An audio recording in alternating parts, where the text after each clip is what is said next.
Olá, estamos aqui com o professor Narbal Filete, discutindo a questão do assédio moral e assédio sexual nas relações de trabalho. Professor, uma outra questão que me parece bastante importante é a relação do assédio moral, assédio sexual com o sexo das pessoas. Quer dizer, em outras palavras, assediador normalmente é o homem e a assediada é a mulher, ou isso na prática não faz diferença, professor? Não, na prática não faz diferença. O agente dessa situação pode tanto ser o homem quanto pode ser a mulher. O que acontece, professor Lester, é que é o seguinte: a partir da década de 60, as mulheres começaram a encampar o trabalho, né, fora de casa. Antes a mulher simplesmente ficava em casa, era o marido que vinha para o trabalho, que levava o pão, que levava o jantar e assim por diante. A mulher ficava em casa cuidando dos filhos e da casa.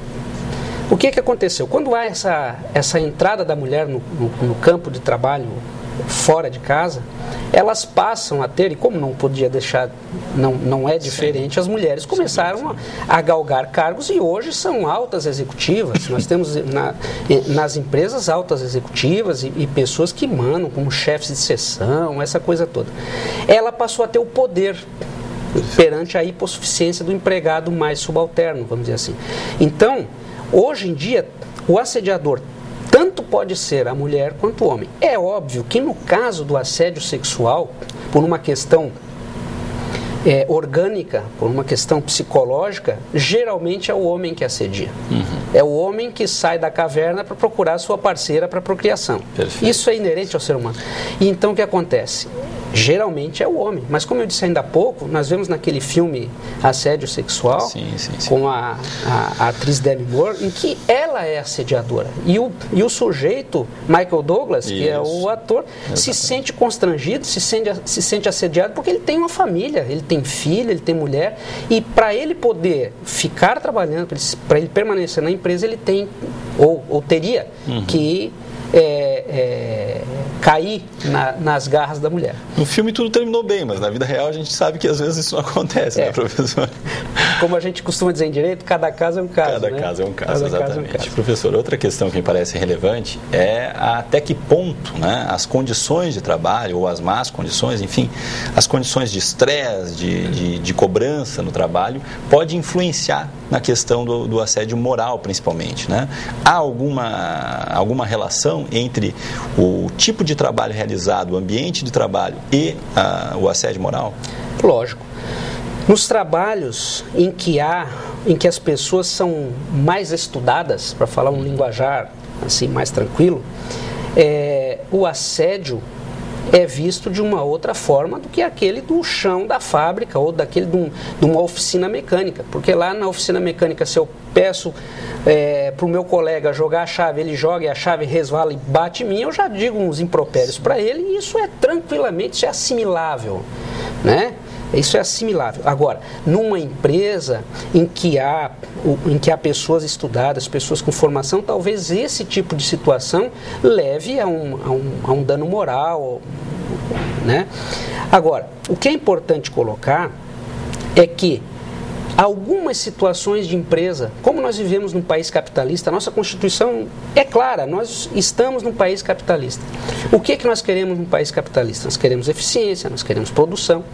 E muitas vezes em alguns setores de relações de trabalho, eu vou assediar o meu subalterno, porque eu também tenho metas, eu sou o chefe, eu também tenho metas. Bancos, por exemplo. Perfeito. Né? Banco é um exemplo tranquilo disso. Eu tenho que cuidar daquelas metas, alcançar aquelas metas, então eu imponho isso aos meus subordinados. E aí começam os e-mails de cobrança, começam a colocar o nomezinho do sujeito na parede, lá do cafezinho, né, da sala do cafezinho que não atingiu as metas, e assim vai. Eu tive um caso muito interessante em que o sujeito foi dispensado porque não atingiu as metas. Em 2 meses ele não atingiu as metas, professor Lester. Na audiência foi muito emblemático aquilo, o sujeito veio e trouxe uma caixa de papelão, assim de uma caixa grande, e aí ele disse, não, eu vim aqui porque, como eles disseram na outra audiência que eu não tinha atingido as metas, eu quero mostrar que eu sempre atingi as minhas metas. Foi porque eu estava com um problema familiar naqueles 2 meses, e começou a tirar dentro da caixa os troféus que ele tinha recebido, lá 7, 8 troféus, porque tinha atingido as metas daquela empresa.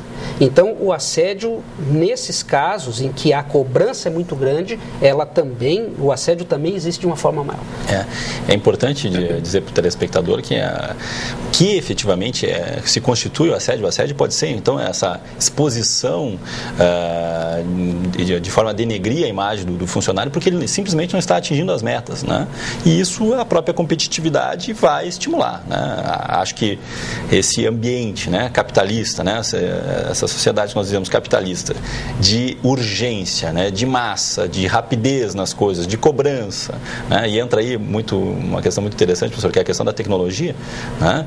De hoje a gente sabe que a gente sai do trabalho, mas a gente não deixou de trabalhar. Não desliga. Né? Porque o celular está desligado, né? E o chefe ligar e não receber o retorno, isso significa, olha, vamos trabalhar, estou te cobrando. Né? Então, esse ambiente da competitividade me parece, então, professor, nessa linha, que ele estimula a possibilidade maior de acontecer um assédio moral, até porque o funcionário premiado recebe lá, né, às vezes, uma plaquinha, né, ou um troféu, vamos dizer assim, como reconhecimento do seu trabalho, e aquele que não alcança também está sendo colocado agora num patamar diferente ao patamar de prejudicado, vamos dizer assim, né?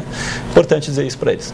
Mas nós continuaremos com essa discussão. Eu gostaria daí de perguntar para o senhor como isso está ocorrendo dentro do judiciário, né? Eu acho que isso é bastante importante, mas nós voltamos no próximo bloco. Aguarde, logo voltamos.